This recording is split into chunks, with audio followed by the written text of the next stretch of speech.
Friends, welcome back to my YouTube channel.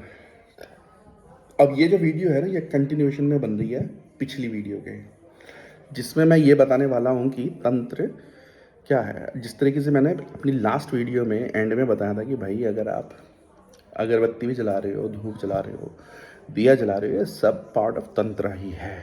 ठीक है। तंत्र तंत्र एक बहुत ही मिसअंडरस्टूड टर्म रही है। तंत्र जो है ना, एक व्यवस्था को कहा जाता है, जैसे राजतंत्र हो गया। जितने भी एक तरीका सिंपल वर्ड में कह लो कि तरीका है। तंत्र means a strategic way of doing things. ठीक है। जिस तरीके से मेरे को अगर मसल्स बनानी है ना, अब मैं जिम जाता हूँ। अगर आप देखना, एक बॉडी बिल्डर, एक पावर लिफ्टर और एक एथलीट, तीनों की जो मसल क्वालिटी है, मसल डेफिनेशन है, डिफरेंट होगी। पावर लिफ्टर की पेट निकला होगा, तोंद होगी। क्यों? उसको इंस्टेंट एनर्जी चाहिए, तो स्टमक जो होती है वो एनर्जी स्टोरेज करने का काम करती है। ठीक है। बॉडी बिल्डर की सिक्स पैक्स एब्स होंगे, क्योंकि उसको वो मसल डेवलप कर रहा है, वो स्पेसिफिक उस मसल को टारगेट कर रहा है, आर्म्स को टारगेट कर रहा है। एक एथलीट जो है, जो रनर है, उसकी थाई मसल्स ज़्यादा डोमिनेंट होंगी compare to upper body muscle, क्योंकि उसको उस चीज़ की ज़्यादा ज़रूरत है, उसने उसको ज़्यादा डेवलप करा है। इसी तरीके से तंत्र होता है कि आपने, एक है नॉर्मल पूजा जो आप कर रहे हो, एक है नॉर्मल पूजा, एक है योगासन वगैरह की आप रोज डेली उठते हो, दौड़ते हो, थोड़ा सा वर्कआउट करते हो कि आप फिजिकली मतलब फिटनेस बनी रहे। तो वो है नॉर्मल पूजा, कि आपने रोज उठे, अपना दौड़ लगाई, थोड़े से पुशअप्स मारे, पुलअप्स मारे, डाइट ठीक ली, चलो जी हो गया। वो है नॉर्मल पूजा। एक होती है कि आपको भाई बड़े बड़े डॉले चाहिए, या 20-22 इंच की डॉले हो, चेस्ट निकली हो, शोल्डर्स हो, ये वो हो गया तंत्र। अब तंत्र में भी कैटेगरीज होती हैं। तंत्र में क्या कैटेगरीज होती हैं? एक होता है सात्विक, फिर राजसिक, तामसिक, ये सारे जो हमारी वो हैं वो आ जाते हैं। अब जो लोग क्रियाएं करते हैं, उसमें वो लोग क्या करते हैं, तंत्र के साथ साथ मंत्र का उपयोग करते हैं। कॉम्बिनेशन है ना, तंत्र मंत्र यंत्र, तीनों चीज़ों का कॉम्बिनेशन लगता है। अब अगर किसी को मारण क्रिया करनी है, ठीक है, तो वो क्या करेंगे? बहुत तरीके से होती हैं यार। और मेरे जो गुरुजी ने बताया था ना मेरे को, देखो, अब आप कहोगे कि यार मारण क्रिया क्यों बताई आपके गुरुजी ने? भाई देखो, अगर आपको किसी चीज़ की काट करनी है तो आपको ये जानना पड़ेगा वो होता कैसे है। ठीक है। जिस तरीके से, अगर ये वही तरीका है कि अगर आपको एसी ठीक करना है ना, तो आपको उसका ABCD सीखना पड़ेगा। कि एसी ठीक करना है अगर आपको, तो उसका सारा ABCD सीखना पड़ेगा कि भाई इसमें गैस कहाँ भरी जाती है, इसका सर्किट क्या है, सब कुछ है। अगर आपको सब कुछ पता होगा ना, सिर्फ आप उसको सुन के, उसकी आवाज़ सुन के बता दोगे इसमें प्रॉब्लम क्या है और किस तरीके से ठीक होगा। नहीं तो डायग्नोस्टिक करने में बहुत टाइम लग जाता है। मेन चीज़ तंत्र में क्या होता है कि डायग्नोसिस। अगर आपका डायग्नोसिस ठीक नहीं है तो आप उस बीमारी को ठीक नहीं कर सकते। जिस तरीके से एक डॉक्टर के पास अगर आप जाओगे, वो क्या करता है, सबसे पहले आपका ब्लड टेस्ट कराता है, आपकी एक्सरे कराएगा, स्कैनिंग कराएगा, सब कुछ कराएगा। क्यों? उसे डायग्नोसिस करना है। दवाइयाँ तो पड़ी हैं, लेकिन कौन सी देनी है, उसके लिए डायग्नोसिस सही होना चाहिए। अगर आपको मलेरिया और डेंगू की दवाई दे रहे हैं ना, तो आपको थोड़ा बहुत फ़र्क तो लगेगा, लेकिन ठीक नहीं होगा। क्योंकि दोनों का जो कॉन्सेप्ट है वो है तो सिमिलर सा, लेकिन बहुत डिफरेंट है ना। अब यही तंत्र का सारा कॉन्सेप्ट है। तंत्र जो है बहुत डीप है, लेकिन बेसिक, अगर आपको बेसिक, आप ऐसा क्या करें कि आप अपने घर में अपनी भी सुरक्षा कर सकें।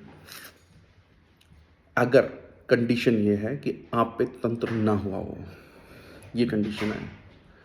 क्योंकि अगर आप पे तंत्र हुआ हुआ है,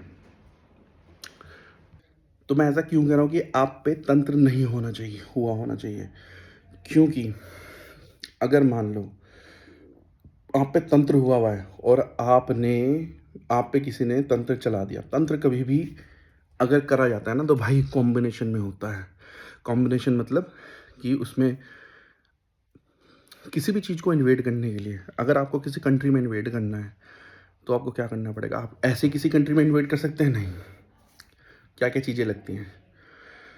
उसमें इंटेलिजेंस रिपोर्ट लगती है। इंटेलिजेंस रिपोर्ट क्या होती है कि भई कहाँ-कहाँ पे सिक्योरिटी है, कहाँ-कहाँ पे सिक्योरिटी ब्रीच है, सब कुछ लगता है। फिर जहाँ पे सिक्योरिटी ब्रीच है, जहाँ से आप इन्वेड कर सकते हैं, वहाँ पे आप अपनी सेना भेजेंगे, वहाँ से जो थोड़ा बहुत होगा कॉम्प्रोमाइज़ करेंगे, कॉम्प्रोमाइज़ करवा के अपनी सेना अंदर घुसाएँगे, अंदर से इन्फिल्ट्रेट करेंगे। ठीक इसी तरीके से तंत्र करा जाता है, ठीक है? अब किसी भी घर में सबसे पहला जो डिफेंस मोड होता है वो होता है कुल देवता पितर। ये सबसे पहले डिफेंस मोड होते हैं। उनसे पहले क्या आता है? उनसे पहले आता है किसी भी एरिया का भूमिया देवता, वहाँ की चौगानन मदानन है। जैसे जैसे भूमिया देवता है, जैसे नगर खेड़ा क्षेत्रपाल वगैरह बोलते हैं, क्योंकि आप किसी भी जगह पे ऐसे तंत्र नहीं घुसा सकते। आपका तंत्र चलेगा तो वहाँ का नगर खेड़ा रोकते, आधा तो वही ख़त्म कर देते हैं कि मैं मेरी एरिया में कैसे घुस गया। जैसे कि पुलिस है आपके एरिया में, अगर आपके यहाँ कोई क्राइम होता है, तो अगर पुलिस एक्टिव है, तो पुलिस क्या करेगी? उसको रोकने की कोशिश करेगी। पुलिस एक्टिव नहीं है तो उनको पता ही नहीं है, हो रही है चोरी, होती रहे, उनको क्या लेना-देना। तो फिर उसी तरीके से चुगानन-मदानन है, किसी भी चौगान से होती हुई आएगी, आपके घर पे आएगी, कुल देवता खड़े हैं, पितर खड़े हैं, उनसे टकराएगी, उनसे टकराने के बाद आपके मंदिर में जाके बैठ जाएगी। मंदिर में बैठने के बाद, जैसे कहते हैं ना कि अगर पहले जब युद्ध हुआ करता था तो किले फतेह करे जाते थे। जब तक किला फतेह नहीं करा, तब तक उस कंट्री को फतेह नहीं माना जाता था। इसी तरीके से जब कोई, मैं उनकी बात नहीं कर रहा जो भूत-पिशाच छोड़ देते हैं कुछ, ये छोटी-छोटी चीज़ें हैं। ये तो जो हाई लेवल के तांत्रिक हैं, वो क्या करते हैं, अपनी चीज़ को आपके मंदिर के अंदर वहाँ पे बिठा देंगे जहाँ से एनर्जी उसने जनरेट करना है। तुम्हें पता भी नहीं लगेगा कि तुम्हारे घर में तंत्र हो गया है। और वो बैठ के आप वहाँ पे पूजा करोगे, पाठ करोगे, वो सारा भक्षण करेगा। जिस तरीके से जब राम लक्ष्मण को वो उठा के ले गया था ना हिरावन, तो वहाँ पर भगवान हनुमान जी को जाना पड़ा और महाकाली के अंदर बैठ गए और वो भोग देता रहा, वो खाते रहे। यही गेम है सारा। अपनी शक्ति बिठा देंगे, वो सारा भोग खाएँगे और तुम्हारे पे ही फिर बाद में हमला कर देंगे, ठीक है? तो भाई आपने देखा होगा ना, कई लोगों पे सवारियाँ आती हैं, सारा काम करते हैं भाई, पूज भी रहे हैं, सब कुछ हो रहा है, लेकिन जिस पे आ रही है उनके घर में पूरा नुकसान पेल रखा है। मेरे अपने नोन में है, जिन पे माता आती है, सबको दे रखा आशीर्वाद, ले ये हो जाएगा, ये हो जाएगा, अपने घर में कूड़ा हो रखा पूरा। तो भाई ये गेम होता है कि उनकी शक्ति रिप्लेस करके किसी ने अपनी शक्ति बिठा दी, वो वहाँ पे पूजेगी, सब कुछ होगा, लेकिन उनका नुकसान करेगी, बाकी सबका फ़ायदा करती रहेगी, क्या दिक्कत है? जिस काम के लिए भेजा वो काम तो कर रही ना वो। तो इसीलिए आपके घर में तंत्र नहीं होना चाहिए, अगर आप कुछ भी कर रहे हैं। इसीलिए अगर आप इस फ़ील्ड में एंटर नहीं करना चाहते, लेकिन आप चाहते हैं कि भाई बेसिक हमें इतना है कि हम अपनी सुरक्षा कर सकें, तो उसका सबसे सिंपल आंसर क्या है? उसका सबसे सिंपल आंसर है कि अपने घर में, घर के मंदिर में या कहीं पे भी स्पेसिफिक कोई एक्टिविटी मत करना अगर तुम्हें नहीं पता है, गारंटीड नहीं है कि तुम्हारे घर में कॉम्प्रोमाइज़ हुआ है या नहीं है। इसलिए जो भी भोग प्रसाद है वो आप किसी मंदिर में, अगर कोई पौराणिक मंदिर है, वहाँ पर जाके करो। उस शक्ति को वहाँ पे लगाओ, क्योंकि वो शक्ति जो है वो कॉम्प्रोमाइज़ नहीं होगी, क्योंकि उसको मेंटेनेंस उसी तरीके से करा जा रहा है। इसलिए हमारे धर्म में जो मंदिरों में जाने की मान्यता है वो इसलिए दी गई है कि आप उस मंदिर में रेगुलर जाओ। मान लो अगर आपके घर के पास का कोई मंदिर है, जिसके एरिया में आप आते हो, हर मंदिर का भैरव होता है, उस भैरव की रेंज होती है, ठीक है? यानी कि उसका क्षेत्र होता है। अगर मान लो आप जा रहे हो अपने घर से 5 किलोमीटर दूर मंदिर, और एक मंदिर, छोटा ही मंदिर है भले ही, वो आपके 2 किलोमीटर दूरी पे है, तो भाई वो 5 किलोमीटर वाला भैरव आपको कवर नहीं देगा, वो कवर नहीं दे सकता। कवर आपको ये 2 किलोमीटर वाला भैरव ही देगा, तो आपको इधर जाना ही पड़ेगा, उसको भोग देना ही पड़ेगा, ठीक है? भैरव को, भैरव की पूजा अर्चना जो भी है दो। और अगर मंदिर में शीतला माता है तो शीतला माता को जल अर्पण, दूध, ठंडा दूध, लस्सी, छाछ ये ज़रूर दो। भाई शीतला माता ही तो चुगान पे बैठी है भाई, हर काम रोक देगी वो, हर चीज़ रोक देगी आपके लिए। अगर वो आप पे प्रसन्न हो गई, तो हर चीज़ रोक देगी, आपकी सुरक्षा करेगी। तो इनकी पूजा दो, इनको भोग दो। लेकिन हाँ, इस बात का ध्यान रखना कि जब भी आप कोई ऐसी चीज़ शुरू करते हैं, फिर उसे आप छोड़ नहीं सकते कि आपने दिया भैरव को और बाद में लगा कि यार मैं तो कर नहीं सकता। अगर आपने सोच भी लिया ना, वो शक्ति एक्टिवेट हो जाएगी आपके लिए। फिर क्या होगा कि वो अपना हाथ हटाएगी, उनके गण पीछे पड़ जाएंगे आपके कि भाई तूने हमारे मालिक के लिए पहले आदर से बोला, फिर तूने मना कर दिया, अब ले तेरा। और जो आपके घर में जो चीज़ें हैं वो एक्टिवेटेड हैं ऑलरेडी, वो और दंगा मचाएंगी कि साला तू वहाँ जा रहा था तो भाई कुछ भी अगर आप करो तो सोच समझ के करना, कुछ भी नया स्टार्ट मत करना।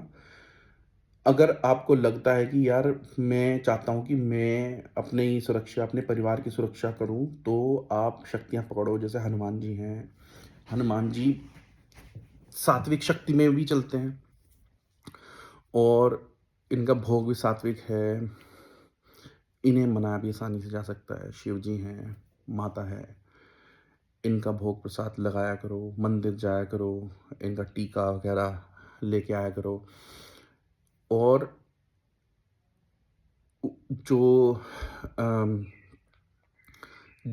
उनसे आप गाइडेंस मांगो कि हे बजरंगबली मेरे को गाइड करो, ठीक है। अब ये चीज़ का ध्यान रखना कि आप जिस भी शक्ति के पास जा रहे हो, उस शक्ति के रूल्स होते हैं, नियम होते हैं। जैसे कि आप अगर कोई भी इक्विपमेंट लोगे, उसके साथ एक मैनुअल ज़रूर आएगा। मैनुअल में सब कुछ लिखा होगा, क्या करें और क्या ना करें। तो हर शक्ति का एक मैनुअल होता है, उसमें क्या करें क्या ना करें साफ साफ है। अगर आपने वो फॉलो नहीं करा, तो वो शक्ति एक्टिवेट नहीं होती है। वो शक्ति आपका उस तरीके से मदद नहीं कर पाएगी जिस तरीके से उसे करनी चाहिए। जैसे कि आपने देखा होगा कि हनुमान चालीसा है, ठीक है। हनुमान चालीसा दुनिया पढ़ती है, लेकिन जब भूत प्रेत पढ़ते हैं तो हनुमान चालीसा काम नहीं करती। किसी किसी की काम करती, किसी किसी की नहीं करती। क्यों? अगर आप नॉनवेज पेल रहे हो, दारू उड़ा रहे हो और हनुमान चालीसा, भाई ये तो बैकफायर मार जाएगी आप पे, करो ही मत। हाथ, मैं तो कह रहा हूँ कि अगर आप नॉनवेज खा रहे हो और दारू पी रहे हो, भले ही आप कह रहे हो यार मंगलवार को नहीं करता मैं इस, भाई जाओ ही मत। आप हनुमान जी के मंदिर ही मत जाओ, आपका नुकसान हो जाएगा, भारी नुकसान हो जाएगा। आप जाओ ही मत, उनका नाम ही मत लो भाई, नाम मत लो। अब इसमें ये मत ले, इसको तोड़ मरोड़ देना कि ये तो हनुमान जी को मना कर रहा है। मैं हनुमान जी को मना नहीं कर रहा, मैं कह रहा तुम्हारी आदत गंदी है, उस शक्ति के पास मत जाओ, बैकफायर हो जाएगा। अगर आप हनुमान जी की पूजा कर रहे हो, हनुमान जी को मान रहे हो, तो भाई लहसुन प्याज भी छोड़ना पड़ेगा। फिर आप पढ़ के देखो हनुमान चालीसा, फिर देखो आप, लड़कियों की तरफ आपको नीयत बिल्कुल साफ रखनी पड़ेगी, बहन की तरह देखना पड़ेगा। फिर देखो आप। तो भाई जो हमारा जो सनातन धर्म है, इसमें हर प्रकार के देवी देवता क्यों हैं, ताकि आपके पास ऑप्शंस हो कि अगर आप सात्विक हैं तो इस जगह जाएं, तामसिक हैं तो इधर जाएं। लेकिन आप ये नहीं कर सकते कि भाई मैं सात्विक, इतने दिन सात्विक हूँ, इतने दिन तामसिक हूँ, तो इतने दिन यहाँ जाऊँ भाई ये नहीं हो सकता। यही प्रॉब्लम होती है। फिर लोग कहते हैं कि यार हम तो इतने टाइम से कर रहे हैं, हमें तो कुछ इफेक्ट नहीं दिखा। भाई इफेक्ट दिखेगा कहाँ से भाई? अगर आप भैरव की पूजा कर रहे हो क्योंकि आप दारू पीते हो, ठीक है। मैं आपको अपना एग्जांपल देता हूँ, ठीक है। मैं ना सिगरेट पीता हूँ, ना दारू पीता हूँ, और मैं प्योर वेजिटेरियन हूँ। लेकिन हाँ, मैं लहसुन प्याज वगैरह खाता हूँ, ठीक है। तो जिन तामसिक शक्तियों को मैं पूजता हूँ, क्योंकि तामसिक शक्तियाँ पूजनी पड़ती हैं जब आप तंत्र में होते हो, तो इसमें आपके पास ऑप्शन नहीं है। क्योंकि जो तामसिक शक्तियाँ होती हैं वो बहुत बहुत स्ट्रांग होती हैं। सात्विक शक्तियाँ थोड़ा वीक पड़ जाती हैं फॉर दैट मोमेंट। जब कोई शमशान की कोई शक्ति चलाई तो सात्विक शक्तियाँ हट जाती हैं, क्योंकि उनका पहर नहीं है ना, वो रात का पहर सात्विक शक्तियों का नहीं होता। सूर्यास्त के बाद देखते होंगे आप, मंदिर में भी पर्दे वगैरह कर देते हैं। पूजा, जब उनकी पूजा आराधना होती है उसके बाद मंदिर बंद कर देते हैं, पर्दे बंद कर देते हैं, देवता को सुला देते हैं। तो उस टाइम पे शमशान में जाके देखो तो उस टाइम पे जगा जाता है शमशान को। शमशान दिन में नहीं जगता, शमशान रात में जागता है। तो अगर किसी ने शमशान की कोई क्रिया चला दी है तो आपके देवी देवता उस टाइम पे एक्टिव नहीं होंगे, वो मदद करेंगे आपकी, लेकिन आपको फुली प्रोटेक्शन नहीं दे पाएंगे। फुली प्रोटेक्शन के लिए आपको वैसे ही शक्ति चाहिए होती है जो उस लेवल की शक्ति हो, जैसे कि तामसिक शक्ति होती है। तो तामसिक शक्तियों में भी यदि आप प्योर वेजिटेरियन हैं, नॉन अल्कोहलिक हैं, तो उसमें आप सिगरेट और दारू दे सकते हैं। नॉन वेज मैं कभी भी नहीं कहता कि शक्ति को दो। कई लोग देते हैं, अपना खून देते हैं, जायफल पे अपने खून की बूंद लगा के उसको हवन में देते हैं, लेकिन मैं वो प्रेफर नहीं करता, क्योंकि अगर आपने एक बार शक्ति को आदत डाल दी, वो बिना उसके काम नहीं करेगा। खून दे दिया, काम नहीं करेगा। आपने नॉनवेज दे दिया, वो बिना नॉनवेज के काम नहीं करेगी। मेरे गुरु ने एक बात कही थी कि बेटा, शक्ति को उस पे रखो जो तुम दे सको, जो तुम दे सको। तो उन्होंने मेरे को कहा था कि पताशे और लौंग पे चलाओ शक्ति, और घर में हमेशा 4-5 किलो पताशे रखो और लौंग रखो जब भी शक्ति को हो। और भाई साहब, ये मैं बता रहा हूँ आपको कि ये सिर्फ मैंने ग्रामीण तंत्र में देखा है। ये जो बड़े बड़े पॉडकास्ट में आ रहे हैं, धुरंधर कह रहे हैं जी हम तो ये, भाई एक पताशा 2 लौंग, इस पे मैंने मारण क्रियाएं रोक दी हैं। मारण क्रियाएं रोकती हैं एक पताशा 2 लौंग पे। अब और बताओ, अगर इनके पास जाओगे आप जो पॉडकास्ट में हैं, तो ये तो फिर लंबा चौड़ा बताते हैं, अरे ये हो गया वो हो गया। भाई जब आप अपनी शक्ति को इतना मजबूत कर दो, तो वो एक पताशे 2 लौंग पे काम करती है ना। तो तो भाई शक्तियों का जो गेम है ना, वो यही है कि वो मैनुअल के साथ आते हैं कि शक्ति को क्या देना है। तो जैसे कि मैंने आपको बताया था ना कि मैं नॉन वेज वगैरह नहीं खाता, मैं अल्कोहल नहीं पीता, लेकिन फिर भी अपनी शक्ति को, जो मेरी तामसिक शक्तियाँ हैं, उनको अल्कोहल देता हूँ। अल्कोहल, सिगरेट, ये किस लिए? क्योंकि उनको लगता है भाई, अब ये मत पूछना कि वो कैसे लेते हैं अल्कोहल। ये भाई, जब आप पे कोई क्रिया आती है ना, तो उस क्रिया से पूछना तू कैसे आई किस तरीके से आई, पता चल जाएगा। जिस तरीके से वो आई, उसी तरीके से भोग देना पड़ता है। देखो शमशान से अगर किसी ने क्रिया करी है, तो वो भी जो क्रिया भेजेगा ना, वो भी शिव, भैरव, काली, इन्हीं के आसपास की कोई क्रिया होती है। अगर किसी ने प्रेत छोड़ा है, मसानी छोड़ी है, या कुछ भी छोड़ा है, वो जब मंत्र लगाए जाते हैं ना, तो उसमें इन्हीं के लगते हैं सारे, दुहाइयाँ इन्हीं की लगती हैं। काली भैरव की दुहाई के बगैर नहीं चलता। जो शमशान की महारानी है, वो तो महाकाली है, शमशान का राजा भैरव है। तो इनको जब तुम पूजते हो, पहली बात तो शमशान काली को घर में नहीं पूज सकते, ठीक है? और पूजना भी मत, सब कुछ उड़ा देगी आपके घर में, क्योंकि वो घर में भाई लक्ष्मी को पूजो, दुर्गा को पूजो ये चीज़ें पूजने की होती हैं। लेकिन मैं आपको सिर्फ बता रहा हूँ एक बात, है ना, इनका भोग भी घर में नहीं दिया जाता, इनका भोग बाहर दिया जाता है। खैर, आप सिंपल, पहली चीज़, अगर आपको कुछ भी करना है, तो सबसे पहली चीज़ आप देखो कि आपकी ईटिंग हैबिट्स क्या हैं, आप क्या खाते हो, क्या पीते हो, उस हिसाब से अपना देवता चुनो। घर में अगर आपको स्टार्टिंग करनी है किसी भी चीज़ की, तो पहले अपने कुल देवी देवता पितर को पूजो। अगर आपको अपने कुल देवी देवता नहीं पता, अपने माता पिता से पूछो कि हमारे कुल देवी देवता कौन है, उनका पता करके आओ। आपकी क्या प्रथा चली आ रही है, उनको क्या भोग दिया जाता है, वो पता करो, ठीक है? अगर आपको आपके कुल देव देवता पितर का पता चल गया, ठीक है, और उनका भोग प्रसाद क्या होता है वो पता लग गया, तो भाई आधी जंग तंत्र की तो आप जीत चुके सिर्फ ये पता लगने में। अब आधी जंग कैसे जीतोगे? जब उनकी प्रॉपर स्थापना दोगे घर में।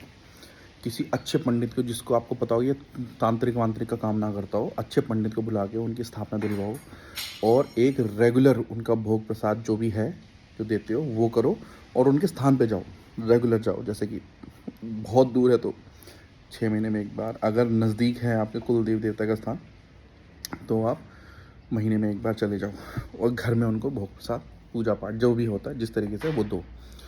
साथ में अगर आप जैसे अगर आपको पता है कि आपके गाँव गांव का एरिया है और वहाँ पे भूमिया खेड़ा है, नगर खेड़ा है, तो वहाँ पे ज़रूर जाओ आप। महीने में भले एक एक बार जाओ या 2 बार जाओ, वहाँ पे ज़रूर जाओ और उनको भोग प्रसाद ज़रूर लगा के आओ।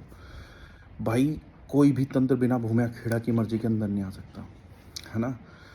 अगर वो नहीं है तो आपके घर के आसपास का जो बिल्कुल क्लोज टेम्पल होगा, वहाँ पे जाके भैरव को नॉर्मल मंगलवार और शनिवार को वहाँ पे उनको लड्डू प्रसाद का भोग लगवा दो, जलेबी का, गुड़ का, इसका भोग लगा दो। तामसिक क्रिया करने की कोई ज़रूरत नहीं है अगर आप इन चीज़ों में नहीं आना चाहते कि प्रॉपर तंत्र में, है ना, कि वो बाउंडेशन हो जाए, वो आके मांगने ना लगे तो उनको नॉर्मल भोग प्रसाद कराओ बाकी शक्तियों के साथ। ये नहीं कि सिर्फ गए भैरव को लगा के आ गए, भाई फिर बाकी शक्तियाँ रुष्ट हो जाती हैं। सबको दो और इनको भी दे दो, ठीक है। तो आपने भूमिया खेड़ा का या चित्रपाल का कर लिया। अब अगर वहाँ पे कोई शीतला माता का मूर्ति है, शीतला माता को आप रेगुलर चल दो।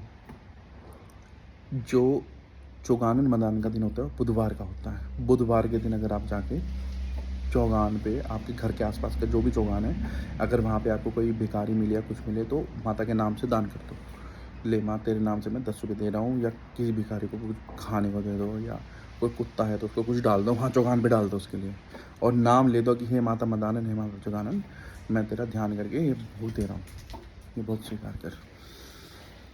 तो ये कर सकते हो आप, ठीक है। ये बिल्कुल एक सिंपल तरीका है कि आपने भूमिया खेड़ा क्षेत्रपाल को मना लिया, चौहान को मना लिया, कुल देवी देवता पितर सेट है। अब प्रिकॉशंस क्या हैं जो आप प्रिकॉशनरी मेथड्स यूज़ कर सकते हैं अपने घर में। सबसे पहली चीज़ कि आप अगर आपके घर के आसपास गंगा है तो गंगा स्नान बहुत ज़रूरी है, करना ही पड़ता है। गंगा स्नान करो, नहीं कर सकते तो घर में बाल्टी में 2 ढक्कन गंगा जल डालो और उसका स्नान करो। अगर डेली कर सकते हो तो बेस्ट है, नहीं कर सकते तो भाई हफ्ते में 1 या 2 दिन बाद तो कर लिया करो गंगा का, ठीक है। जब आप मंदिर में पूजा करने बैठो कुल देवी देवता की पितर की, तो हाथ में गंगा जल लेके छींटा मारो वहाँ पे, और अगर हो सके तो गौमूत्र उसमें मिला लो। गौमूत्र में मिला के, उसमें मिला के छींटा ज़रूर दो अपने मंदिर में। कोई अगर गंदी चीज़ मलिन कर रही है ये उसको, तो वो हट जाएगी, मलिनता हट जाएगी। उसके बाद पूजा करो, उसके बाद उसे भोग प्रसाद दो जो उन शक्तियों को, ठीक है। गाय का जो उपला होता है अगर वो मिल जाए तो बेस्ट है, उसके ऊपर आप गूगल लोबान, ठीक है, उसका धुआं ज़रूर दो घर में। और अपने मंदिर में, ठीक है, अपने मंदिर में, या अगर माता काली के मंदिर में जाते हो तो वहाँ पे नींबू की बलि ज़रूर दो। नींबू रखो, माता को हे माँ ले तेरी बलि, और उस पर मुक्का मार के फोड़ दो। मुक्का मार के नहीं फोड़ सकते तो उसे चाकू से काट लो, ठीक है, बलि ज़रूर दो। अब बात आती है कि हवन वगैरह, जो आपने पूछा था कि घर में हम हवन करें। देखो हवन जो होता ना, जो अग्नि है वो देवता का मुख है, मतलब उसके थ्रू उसका काम क्या होता है कि जो फिज़िकल मटेरियल है, फिज़िकल मटेरियलिस्टिक है, उसको नॉन फिज़िकल में कन्वर्ट करना, है ना, क्योंकि देवता डायरेक्ट फिज़िकली तो खा नहीं सकते, वो तो उसकी सुगंध लेते हैं। तो जो भी चीज़ है उसको नॉन फिज़िकल में कन्वर्ट करके देवता तक पहुंचाना, ये अग्नि का काम होता है। इसलिए हमारे में हवन, सनातन धर्म में हवन की बहुत ज़्यादा महत्वता है। तो आप कोशिश ये करो कि किसी अच्छे पंडित से रेगुलर हवन घर पे करवाओ। उसमें वो आपको सारा कुछ फल फ्रूट सब कुछ मंगा के उसका भोग देगा। वो आपके कुल देव देवता को भी जाएगा, आपके जो इष्ट हैं उन सबको जाएगा, और उससे आपके जो घर में जो माहौल है वो भी बहुत स्ट्रांग रहेगा। क्योंकि जो हवन सामग्री होती है ना, हवन सामग्री जो होती है वो combination of lot of herbs होता है। उसका वैसे भी इफ़ेक्ट बहुत अच्छा होता है आपकी लाइफ, आपके हेल्थ के लिए और शक्तियों को स्ट्रॉन्ग करने के लिए। जो उसकी खुशबू होती है और नकारात्मक चीज़ों को घर से बाहर धकेल देती है, ठीक है। अगर आप वो ना कर सको, मान लो आपको लग रहा है यार पंडित को कौन बुलाएगा, तो आप डेली जो है ना, डेली आप पितरों की शक्ति बढ़ाने के लिए, देवी देवता की शक्ति बढ़ाने के लिए गायत्री मंत्र का जाप करो, उसका हवन करो। रोज़ 1 माला जाप करो और हवन सामग्री ले लो, छोटा सा एक दिया लो, दिए में कपूर जलाओ, है ना, और कपूर में 1-1 चुटकी लो हवन सामग्री देसी घी डाल के, और मंत्र का जाप करो 7 बार, 7 बार जाप करके ऐसे करके 3 आहुति 7 आहुति ऐसे करके आप हवन में दो। और यूँ कहो कि ये हवन की जो भी मैं हवन कर रहा हूँ उसका सारा फल मेरे कुल देवता पितर को लग जाए। दे दो, उनकी ऊर्जा बढ़ जाएगी। जो भी मंत्र जाप करो अपने कुल देवता पितर को दे दो, उनकी ऊर्जा बढ़ जाएगी। तुम्हें ऊर्जा तो बढ़ानी है, उनकी ऊर्जा बढ़ाओ ना, डेली करो। तो अब जैसे मैं ऑस्ट्रेलिया में, यहाँ पे हम घर के अंदर हवन थोड़ी कर सकते हैं, लेकिन वही है, कपूर जलाया, उस पर हवन दे दिया, है ना।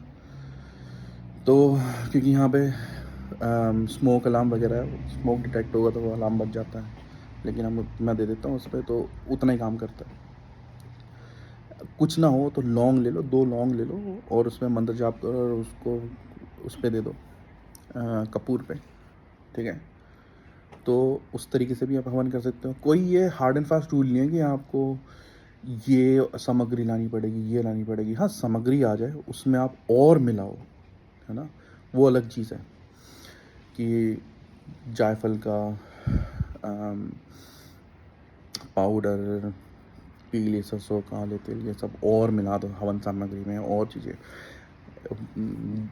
ये आते हैं ना आपके, जिन दाना, भूत दाना, प्रेत दाना, ये सब ला के मिक्स कर दो और उसका तो अलग चीज़ है। लेकिन अगर कुछ भी ना हो तो 2 लौंग लो, उसमें मंत्र जाप करो, शक्ति के नाम से छोड़ दो कपूर पे, ले तेरा ये ले ले, उससे भी हो जाता है, ठीक है। तो कोई ऐसा हार्ड एंड फास्ट नहीं है। आप थोड़ा सा स्टार्ट करोगे, शक्तियाँ आपको गाइड करना शुरू कर देंगी अपने आप, ठीक है। शक्तियाँ खुद गाइड करती हैं, आपको शक्तियाँ खुद बताएंगी कि भाई रात को सपने में या किसी तरीके से, या आपको अपने आप अंदर से आवाज़ आएगी, यार ये कर लेता हूँ, तो वो करो, ठीक है। तो भाई इस तरीके से भी आप अपनी शक्तियों को कर सकते हो। तो भाई ये थी वीडियो। अगर अभी भी कोई क्वेश्चन है तो मुझे कमेंट में लिख देना, मैं बता दूंगा, ठीक है। तब तक के लिए जय माता दी।